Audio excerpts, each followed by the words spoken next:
time and a place for everything. I'm not gonna say he's right and I'm not gonna say he's wrong. You know, but it's so crazy. When he spoke about it, I could have easily came out and said, yeah, you spoke about it. I ain't have to say nothing. I think it's dangerous for him to go back in there and fight Lamont. I think Lamont is a hell of a fighter. I can see that going left. So he better be on his A game. YouTube, we're back again with some more boxing news in the boxing world. We got some breaking news.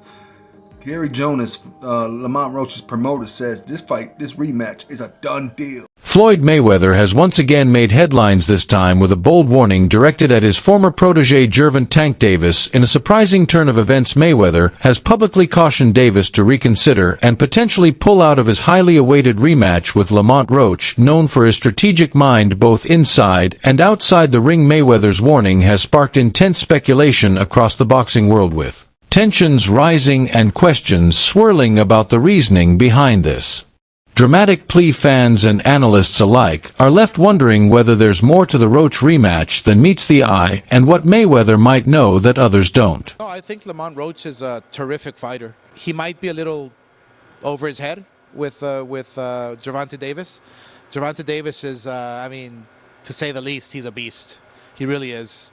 He's a tremendous fighter. He's a dedicated fighter when it comes to training and fighting and making sure that he's in optimal conditions when he steps inside that squared circle.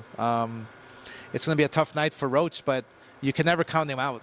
You know, watching him fight up close and personal, he's sneaky good, which means he can catch you at any time. He can land combinations sometimes at will without you even knowing it. You know, he's that sneaky. So, yeah, it's going to be very interesting. But, you know, obviously Gervonta Davis has the experience.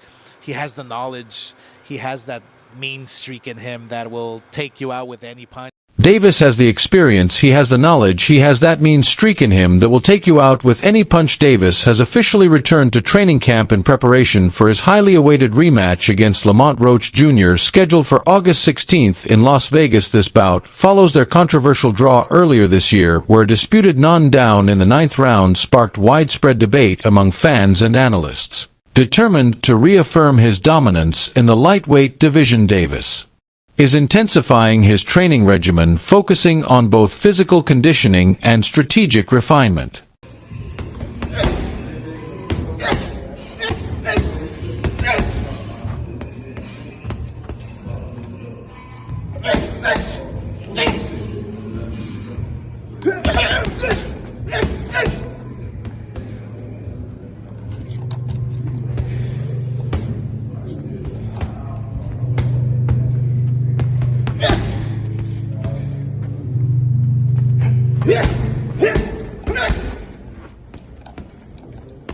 The initial encounter between Davis and Roach was marred by controversy, particularly due to an incident in the 9th round. Davis took a knee after a jab from Roach, citing that grease from his hair treatment had gotten into his eyes. Referee Steve Willis began a count, but stopped midway, allowing Davis to retreat to his corner for assistance, which is against the rules during an active round. The sequence of events led many to believe that a knockdown should have been recorded, potentially altering the outcome of the fight. The New York State Athletic Commission reviewed the incident, but upheld the original decision. I don't know what the just happened. You're a referee. Your biggest. You should have seen what the going on. Why I would have, if I'm in the corner, I'm erratic in between rounds. What was your feeling in between rounds when you seen that? We was going off. Actually, my assistant coach, Ben Johnson, he was going off on him. Like, hey, Steve, the is wrong with you? He was cursing him out and everything. He was like, that was a down. Yeah, he just stood off and waved us off, and he was like, yeah, because for me, one person would have been having to deal with Lamont, and the other would have been the whole 60 seconds. Yeah, that's how I was. I was dealing with him, and my man Ben was dealing with the rough. Right. During their first encounter, Lamont Roach showcased remarkable resilience and skill. He stood toe-to-toe with Davis, absorbing and countering punches effectively. Roach's defensive prowess and ability to retaliate left a significant impression on boxing enthusiasts, marking him as a formidable opponent. What I didn't know is that once Lamont Roach stepped into the ring, he would be the bigger fighter. What I didn't know is that once he was in the ring and he looked like the bigger fighter, he fought like the bigger fighter because, ladies and gentlemen, from opening bell, he walked right to Gervonta Davis. Walked right to him and stayed in his face all night long. If he backed up at all, ladies and gentlemen, it was 5% of the time. The other 95% of the time, he walked right to Gervonta Davis. Gervonta Davis caught him with some good shots. He took it and then gave it back. Body punches, counter punches, left hook, straight rights. This brother Lamont Roach can fight. And he's beautiful defensively as well. And seemed completely unfazed and undeterred by Tank Davis, a knockout. Lamont Roach wisely included a rematch clause in his initial fight contract, guaranteeing an immediate rematch if he lost or the fight ended in a draw. This strategic move showcased his confidence and determination to secure another chance if needed. By planning ahead, Roach ensured he wouldn't be denied an opportunity to prove himself again, demonstrating both his business acumen and belief in his boxing abilities. I just so happen to be a boxing fan that the fact that I do watch him fight, you know what I'm saying? Like, I really like boxing. Are you open to immediate rematch? In my contract, immediate rematch was signed. I signed for the immediate rematch when I signed for the first fight. Right. Just in case he lost or just in case it was a draw. So when you got a rematch clause, how long we taking? It's up to the A side and when they want to fight. So I'm thinking it's going to be soon. I'm hoping it's going to be soon. Let's say that. What is soon to you? When you say soon to me, I'm thinking a month. I'm thinking July. I'm thinking July for sure. Gervonta Davis is eager to arrange a rematch with Lamont Roach, understanding that his reputation was affected by their first fight. He sees the rematch as a chance to prove his dominance, settle unfinished business, and reaffirm his place among the world's top fighters. We got to talk about it.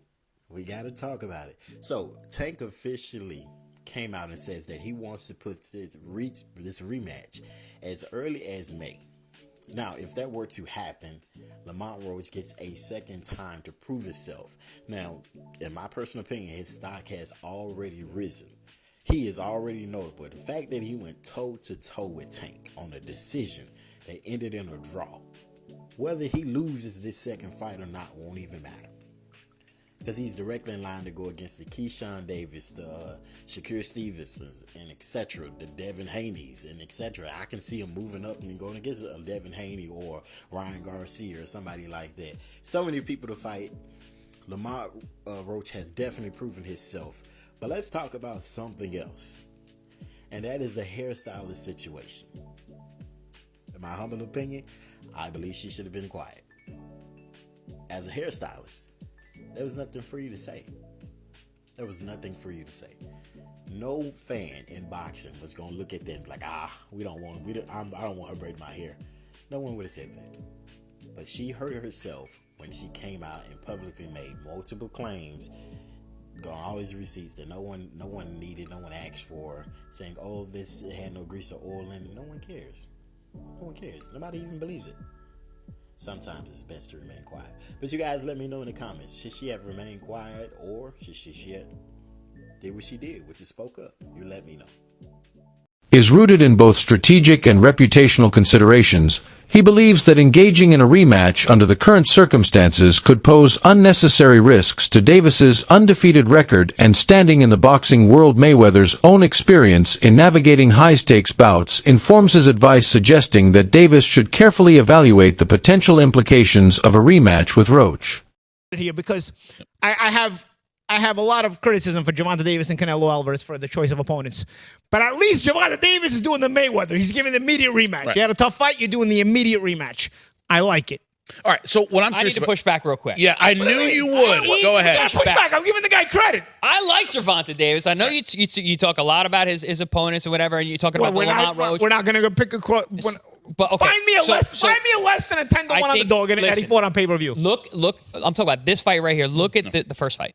So picking Lamont Roach, you're saying, oh, he's basically cherry picking is what you're alluding to. He has a history with the guy. They've been in the gym together. They sparred together. They fought in the amateurs. He knew the level that Lamont brought. Also, Lamont's one of those guys. You ask anybody in the boxing world, they know how good Lamont is, and it's his record. leading up to him getting to the title shot or getting his title win, it's kind of like, the Jamel Herring fight's really hard to forget. He struggled with some guys that you wouldn't expect him to, but he's really come into his own because the guy who was in the gym that everybody saw coming up has been realized now. So I don't think Gervonta Davis was handpicking an easy guy in Lamont Roach. Stylistically, listen, Gervonta's team's not dumb. They look at what this guy can do and where he can give him troubles. And it certainly worked out that way. Did they overlook him a little bit in terms of being like, I beat him back then. He struggled here and there. I'm just too good. I'm at a different level. I think that Lamont really stepped up. So I'm going. Gervonta's that good, but guess what? So's Lamont. So I was exaggerating. That's what you're saying. I'm exaggerating. You tend to be hyperbolic at times. Yes. How dare he? How dare